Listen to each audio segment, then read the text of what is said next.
গণভবন থেকে তো অনেকে অনেক কিছু পাইছে, কিন্তু আমার এলাকার বড় ভাই সে কি পেয়েছে জানেন? কন্ডম।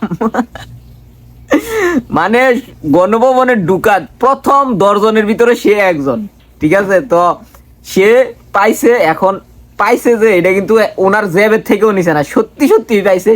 তিনি কিন্তু প্রমাণ দিচ্ছেন যে তিনার প্যান্ট যে ছিল, প্যান্ট প্যান্ট একটা ছিল আর একটা গেঞ্জি ছিল, হাতে মাতে কোনো কিছু ছিল না। অর্থাৎ মানে গণভবন থেকে সে কি করছে, কন্ডমটা পাইছে। তো কন্ডমটা পাইছে কিভাবে পাইলো? বা আমাদের প্রধানমন্ত্রী তো হচ্ছে সিঙ্গেল, তিনার গণভবনের ভিতরে সে কিভাবে মানে কন্ডমটা পাইলো কিভাবে, আমি বুঝতেছি না। নাকি মোদি যে ইন্ডিয়া থেকে আসছিল ওই সময় নিয়ে আসছিল আর নিতে ভুলে গেছে বা ফালাইতেও ভুলে গেছে আমাদের আমাদের প্রধানমন্ত্রী? আমি বুঝতেছি না আসলে কাহিনীটা কি হয়েছে। আপনারা সবাই কমেন্ট করেন যে আসলে এই কন্ডমটা কিসের কারণে পাওয়া গেছে এবং কি কারণে পাওয়া গেছে। আমি তো